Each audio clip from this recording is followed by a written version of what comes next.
Assalomu alaykum aziz yurtdoshlar. Bugun men juda muhim mavzuni ko'taryapman. Qariyalar kasalxonada davolanmaydimi? Yangi qoida chiqdimi? Endi yosh katta bemorlarni qabul qilishmaydimi degan savollar ko'payib ketdi. Bu masala faqat pensioner otaxon yoki onaxonlarga emas, har bir oilaga tegishli.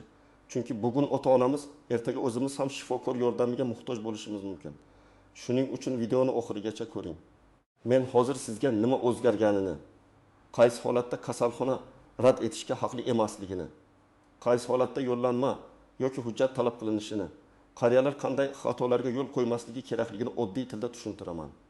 Kanalga hoziroq obuna bo'ling, videoga like bosing, chunki bunday ogohlantiruvchi ma'lumotlar ko'proq odamga yetib borishi kerak. Avval qanday edi? Ko'pchilik odamlar shunday o'rganib qolgan.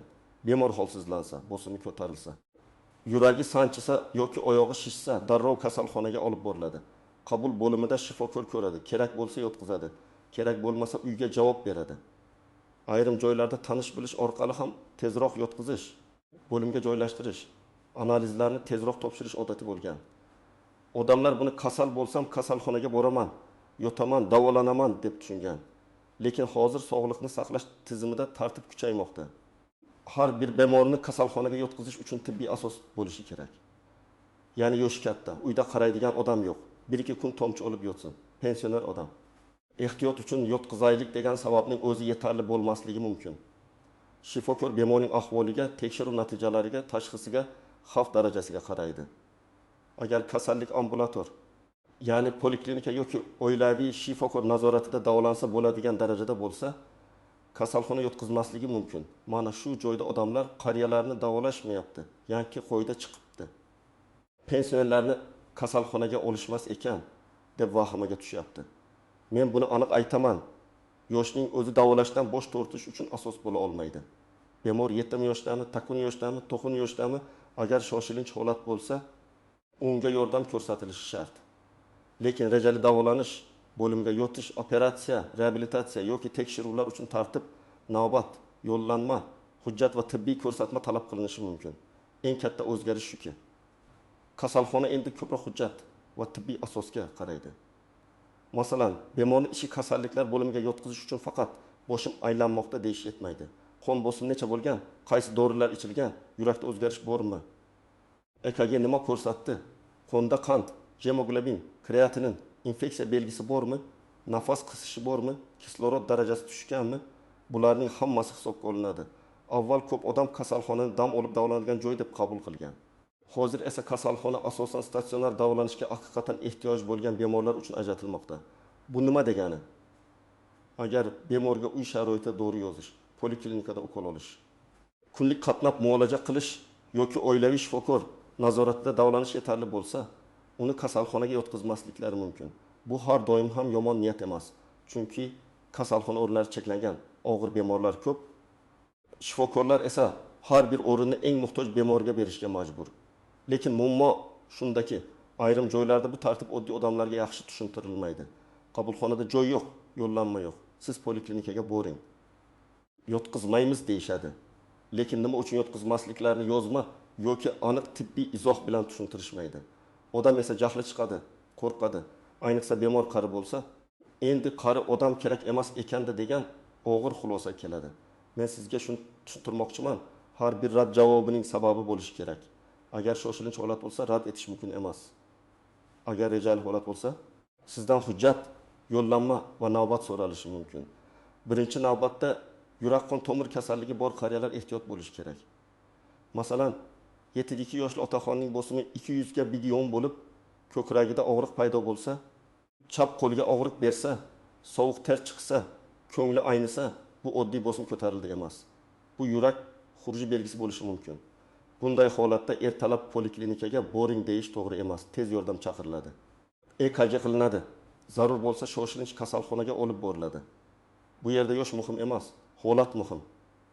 Ikkinchi guruh qandli diabet bilan yuradigan qariyalar. Masalan, 68 yoshli onaxonning qandi bo'lmaslik yoki 22 ga chiqib ketgan.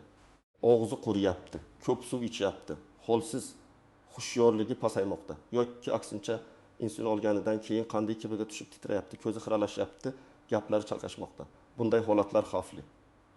Ayniqsa qariyalarda qonning keskin ko'tarilishi yoki tushishi, insult, koma, yurak ritmi buzilishi buyrak yetishmovchilik xavfini oshiradi. Shuning uchun qari odam uyda davolanaversin deyish mumkin emas. Avval shoshilinch xavf bartaraf etilishi kerak. 3-guruh insult belgilari bor bemorlar. Men har doim odamlarga aytaman, yuz qiyshayib qolsa, qo'l yoki oyoq ishlamay qolsa, nutq buzilsa, odam gapni tushunmasa, birdan ko'zi xiralashsa, kuchli bosh og'rig'i bo'lsa, vaqt yo'qotmang. Insultda birinchi soatlar juda qimmat. Bemor 6 yoshda bo'ladimi yoki 5 yoshda bo'ladimi, tez yordam kerak. Bu holatda ertaga nevropatologga yoziling deb kutish hayot uchun xavfli. 4-guruh nafas qisishi bor qariyalar. Masalan, 7 yosh otaxon yursa nafasi tiqiladi, yotsa bo'g'iladi, lablari ko'karadi. Kislorod darajasi 90% dan past.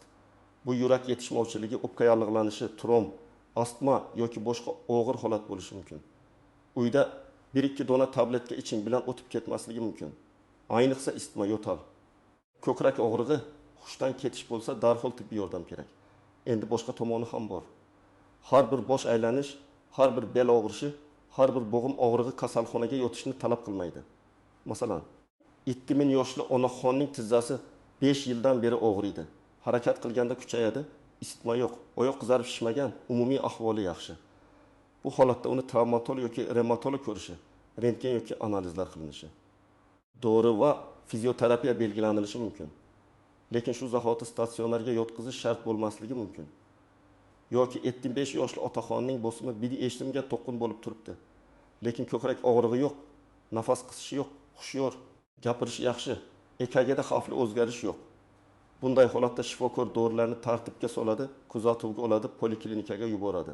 Bu davolamadi degani emas. Davolash har doim kasalxonaga yotish degani emas. Ba'zan eng to'g'ri davolash uyda muntazam dori ichish, nazoratga kelish, turmush tarzini o'zgartirish bo'ladi. Yana bir misol, qari odamda 37/2 isitma bor, tomog'i og'riyapti, lekin nafas olishi yaxshi, qon bosimi barqaror, qon nazoratda umumiy ahvoli og'ir emas.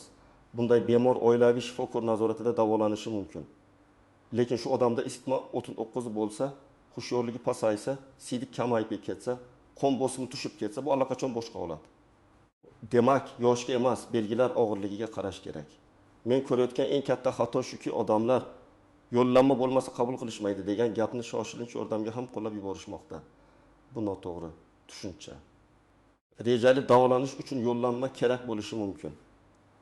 Masalan, qari odam rejalashtirilgan operatsiya, tekshiruv, nevrologiya bo'limida davolanish, kardiologiya bo'limida reja asosida davolanish uchun poliklinikadan yo'llanma oladi. Oilaviy shifokor ko'radi, kerakli analizlarni yozadi, mutaxassisga yuboradi. Keyin navbat va kasalxona tartibi bo'yicha yotqiziladi. Lekin shoshilinch holatda bemordan avval yo'llanma so'rab vaqt o'tkazish kerak emas. Agar odam hushidan ketgan bo'lsa, qon ketayotgan bo'lsa, yurak xuruji alomatlari bo'lsa, insult belgisi bo'lsa, nafas yetishmasa, og'ir jarohat bo'lsa, juda yuqori yoki juda past qon bosimi bo'lsa, qand keskin buzilgan bo'lsa, tez yordam chaqirish kerak. Shifokorlar birinchi navbatda hayot uchun xavfni baholashi va yordam ko'rsatishi kerak. Yana bir nozik masala, kasalxona joy yo'q deyishi mumkin. Amalda bunday holatlar bo'ladi. Lekin og'ir bemor uchun tizim yechim topishi kerak. Boshqa bo'lim, boshqa shifoxona, yuqori turuvchi navbatchi shifokor, tez yordam orqali yo'naltirish. Sizning vazifangiz janjal qilish emas, lekin jim ketib qolish ham emas. Siz aniq so'rashingiz kerak. Bemorning holati qanday baholandi? Qaysi tashxis qo'yildi? Nima sababdan yotqizilmadi? Qayerga murojaat qilish kerak? Qaysi shifokor ko'rdi? Qanday tavsiya berildi? Ba'zan qari bemor shifoxonaga yotqizilmaydi. Chunki uning kasalligi surunkali va barqaror hisoblanadi. Masalan, ko'p yillik gipertoniya, artroz, surunkali gastrit, bel churrasi, uyqusizlik, xotira pasayishi. Bu kasalliklar albatta davolanishi kerak, lekin hammasi ham shoshilinch statsionar talab qilmaydi. Bunday holatda oilaviy shifokor, to'r mutaxassis, kunduzgi statsionar reabilitatsiya dorilarni qayta ko'rib chiqish kerak bo'ladi. Lekin ehtiyot bo'ling. Qariyalarda kasallik belgilari yosh odamlardek aniq chiqmasligi mumkin. Masalan, pnevmoniyada hamma vaqt kuchli yo'tal bo'lmaydi. Yurak xurujida hamma vaqt ko'krakni qattiq bosadigan og'riq bo'lmaydi. Infeksiyada hamma vaqt o'tidoqi isitma bo'lmaydi. Qari odamda faqat holsizlik, ishtaha yo'qolishi, uyqu bosishi, gaplari chalkashishi, yiqilib qolish kabi belgilar bo'lishi mumkin. Shuning uchun shifokor ham, qarindoshlar ham, qari odamda shunaqa bo'ladi deb beparvo bo'lmasligi kerak. Yana bir muhim masala, qari bemor ko'p dori ichadi. Masalan, bosimga 2 xil dori, qandga dori, qon suyultiruvchi, oshqozonga dori, og'riqqa dori. Ba'zan kasalxonaga borish sababi kasallikning o'zi emas, dorilarning noto'g'ri aralashishi bo'ladi. Qon suyultiruvchi ichayotgan odam og'riq qoldiruvchi dorini o'zboshimchalik bilan ichsa, oshqozondan qon ketishi mumkin. Bosim dorisini 2 marta ichib yuborsa, bosimi tushib ketib yiqilishi mumkin. Diuretik dorilarni noto'g'ri ichsa, organizmda tuzlar buziladi, yurak ritmi izdan chiqadi.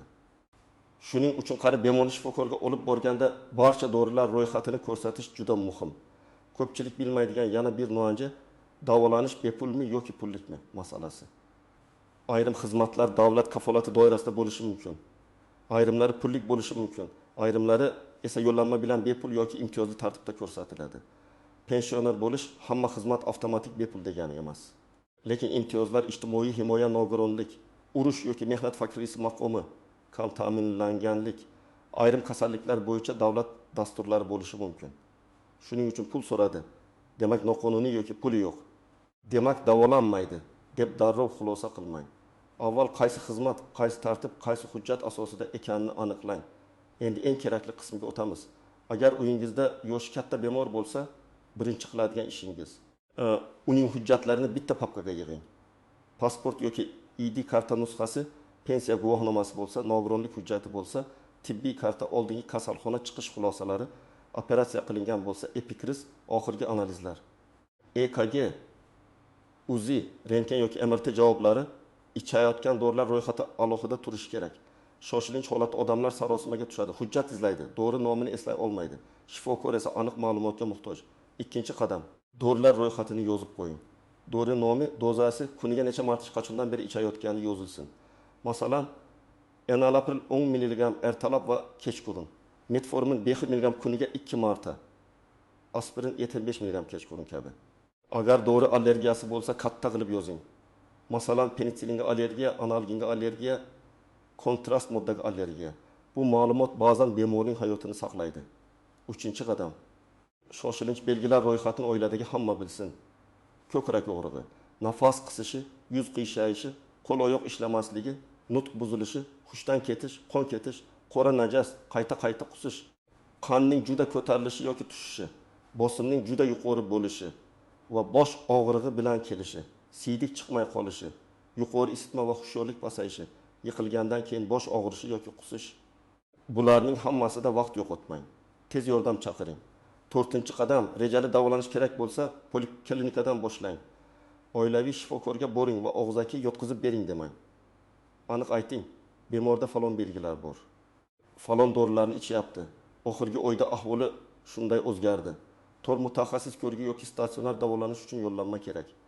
Shifokordan tibbiy kartaga shikoyatlar, ko'rik natijasi, taxminiy tashxis, tavsiya va yo'llanma masalasini yozib qo'yishni so'rang. Og'zaki gap ertaga isbot bo'lmaydi. Yozuv esa tartibni yuritadi. 5-qadam, agar kasalxona yotqizmasa, tinch ohangda yozma xulosa so'rang. Bemor ko'rildi, ahvoli baholandi. Hozircha statsionar davolanishga ko'rsatma yo'q. Ambulator davolanish tavsiya qilindi degan mazmunda tibbiy yozuv bo'lishi kerak. Unda qaysi dorilar, qaysi analizlar, qaysi muddatda qayta ko'rinish. Ahvoli yomonlashsa, qayerga murojaat qilish ko'rsatilishi lozim. Siz aynan shuni talab qiling. Yotqizmadilar deb uyga qaytishdan ko'ra, nima sababdan yotqizilmadi va endi nima qilamiz degan javobni olish muhimroq. 6-qadam. Agar sizga muomala qo'pol bo'lsa yoki shoshilinch holatda yordam ko'rsatilmasa, navbatchi shifokor, bo'lim mudiri, shifoxona rahbariyati yoki sog'liqni saqlashning hududiy boshqarmasiga murojaat qiling. Murojaatda hissiyot emas, faqt yozing. Bemorning ism, familiyasi, yoshi, murojaat qilingan sana va vaqt, qaysi shifoxona, qanday shikoyat bilan borgan, kim ko'rgan bo'lsa ismi yoki lavozimi, nima deyilgan, qanday hujjat berilgan yoki berilmagan, hozirgi ahvoli qanday. Faktlar aniq bo'lsa, masalani ko'rib chiqish osonlashadi. 7-qadam, qari bemorni yolg'iz yubormang. Ayniqsa eshitish past, xotirasi sust, gapini aniq tushuntira olmaydigan, ko'p dori ichadigan, qandli diabet yoki yurak kasalligi bor odamni albatta yaqin qarindosh kuzatib borsin. Shifokor savol beradi. Qachondan beri og'riyapti? Qaysi dori ichildi? Oldin insult bo'lganmi? Allergiya bormi? Qari odam hayajonda adashishi mumkin. Qarindoshning vazifasi shifokorga bosim qilish emas, aniq ma'lumot berish. 8-qadam uyda oddiy nazorat daftarini yuriting. Har kuni ertalab va kechqurun qon bosimi, puls, qandli diabet bo'lsa qand ko'rsatkichi, isitma bo'lsa harorat, ichilgan dorilar yozilsin. Masalan, 3 kun davomida bosim mintaqamindan tushmayotganini daftarda ko'rsatsangiz, shifokor vaziyatni jiddiyroq baholaydi.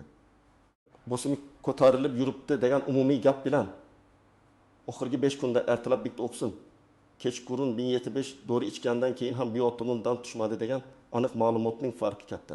Bir misol keltiraman. 74 yoshli otaxon bir necha kun holsiz yurgan, ishtahasi yo'qolgan, biroz yo'talgan, lekin isitmasi 37 atrofida bo'lgan. Uyidagilar qari odam sovqotgan deb o'ylagan. 3-kuni nafasi qisilib tez yordam chaqirishgan. Tekshiruvda o'pkada yallig'lanish va kislorod pasaygani aniqlangan. Agar 1-kundan oilaviy shifokorga murojaat qilib o'pkasi eshitilganda, saturatsiya o'lchanganda ehtimol og'irlashishning oldi olinardi. Bu yerda dars shuki, qariyalarda kasallik sekin va yashirin boshlanishi mumkin. Yana bir misol. 69 yoshli onaxon tizzasi og'rib kasalxonaga borgan. U meni yotqizishmadi deb xafa bo'lgan. Lekin tekshiruvda isitma yo'q. Qon tahlilida kuchli yallig'lanish yo'q, rentgenda artroz belgilari bo'lgan. Shifokor ambulator davolanish, vazn nazorati, mashqlar, og'riqni kamaytiruvchi dorilar va ortoped ko'rigini tavsiya qilgan. Bu holatda yotqizmaslik noto'g'ri emas. Lekin bemorga tushuntirish yaxshi bo'lishi kerak edi. Nega yotqizilmayapti? Qaysi holatda qaytib kelish kerak? Qaysi dorini qancha ichish kerak? Tushuntirish bo'lmas. Bemor o'zini rad etilgandek his qiladi. 3-misol. 92 yoshli otaxon kechasi yiqilgan. Ertalab hammasi joyida degan. Lekin kun davomida uyquchan bo'lib qolgan, bir marta qusgan, boshi og'rigan, qarindoshlari kechgacha kutgan. Bunday holatda ayniqsa qon suyultiruvchi dori ichadigan qariyalarda bosh ichida qon ketish xavfi bor. Yiqilishdan keyin hushyorlik o'zgarsa, qusish bo'lsa, bosh og'riq kuchaysa, darhol shifokor kerak. Yoshi katta, yiqilib turadi deb beparvo bo'lish juda xavfli. 4-misol. 7000 yoshli ayolda qandli diabet bor. Oyog'ida kichkina yara chiqqan. Uyda malham surtib yurishgan. 2 haftada yara kattalashgan, atrofida qizarish, yiring, hid paydo bo'lgan. Qandli diabetda oyoq yarasi juda jiddiy. Bunday bemor poliklinikada ham, jarrohda ham, kerak bo'lsa statsionarda ham nazorat qilinishi kerak. Vaqtida murojaat qilinmasa infeksiya chuqurlashadi. Qon tomirlar yomon bo'lsa, hatto oyoqni saqlab qolish qiyinlashadi. Agar murojaat qilishga majbur bo'lsangiz, arizani oddiy va aniq yozing. Men tavsiya qiladigan mazmun shunday: falonchi bemor, tug'ilgan yili falon. Falon kuni falon vaqtda falon shikoyatlar bilan shifoxona qabul bo'limiga murojaat qildi. Bemorning shikoyatlari: ko'krak og'rig'i, nafas qisishi, qon bosimi 200 ga 1 yunum yoki boshqa aniq belgilar. Bemor ko'rikdan o'tkazildi yoki o'tkazilmadi. Statsionar davolanish rad etildi. Rad etish sababi yozma ravishda tushuntirilishini, bemorning holati bo'yicha tibbiy xulosa berilishini va zarur yordam ko'rsatilishini so'rayman. Mana shunday yozsangiz gap aniq bo'ladi. Lekin men yana bir narsani aytaman. Har bir vaziyatda darrov mojaro qilish shart emas. Ba'zan shifokor to'g'ri qaror qiladi, lekin tushuntirishga vaqti kam bo'ladi. Sizning vazifangiz baqirish emas, savolni to'g'ri qo'yish. Doktor, biz tushunmayapmiz, uyga olib ketsak xavf yo'qmi? Qaysi belgi bo'lsa darhol qaytamiz? Qaysi dorini ichamiz? Qachon qayta ko'rinamiz? Yo'llanmani qayerdan olamiz? Bu savollar bemorning xavfsizligini oshiradi. Men ekspert sifatida shuni qat'iy aytaman. Qari odamni davolamaslik faqat yoshi sabab yordamdan mahrum qilish tibbiy va insoniy jihatdan noto'g'ri. Lekin qari odamni keraksiz kasalxonaga yotqizish ham har doim foydali emas. Kasalxonada infeksiya yuqishi, dori almashib ketishi, yotib qolishdan mushaklar zaiflashishi, qon ivishi, uyqu buzilishi, xotira chalkashishi kabi xavflar bor. Shuning uchun to'g'ri yo'l shuki, kimga shoshilinch yordam kerak bo'lsa, darhol yordam olish kerak. Kimga rejali davolanish kerak bo'lsa, hujjat va yo'llanma bilan tartibli davolanish kerak. Kim uyda davolansa bo'ladigan bo'lsa, nazoratsiz tashlab qo'yilmasligi kerak. Yangi tartibning ma'nosi qariyalarni chetga surish emas, tibbiy yordamni asos bilan tashkil qilish bo'lishi kerak. Lekin bu tartib odamlarning huquqi buzilishiga bahona bo'lmasligi kerak. Siz ham o'z huquqingizni biling, ham shifokorning vazifasini tushuning. Shunda ko'p mojaro oldi olinadi. Bugungi gapning asosiy mazmuni shunday: qariyalar davolanmaydi degan vahimali gapga ishonib qolmang, lekin beparvo ham bo'lmang. Shoshilinch holatda yordam ko'rsatilishi shart. Rejali davolanishda yo'llanma, tekshiruv, navbat va tibbiy ko'rsatma talab qilinishi mumkin. Eng muhimi, hujjatlarni tayyorlang, dorilar ro'yxatini yozing, xavfli belgilarni biling, rad javobi bo'lsa yozma xulosa so'rang, kerak bo'lsa mas'ul tashkilotlarga aniq faktlar bilan murojaat qiling. Sizning oilangizda shunday holat bo'lganmi? Qari ota-onangizni kasalxonaga yotqizishda muammo chiqqanmi yoki aksincha shifokorlar vaqtida yordam berganmi? Fikringizni izohlarda yozing. Boshqalarga ham tajribangiz foyda bo'lishi mumkin. Videoga like bosing, kanalga obuna bo'ling va bu ma'lumotni ota-onasi, buvisi, bobosi bor yaqinlaringizga yuboring. Bu ogohlantirish ko'p oilaga kerak bo'lishi mumkin.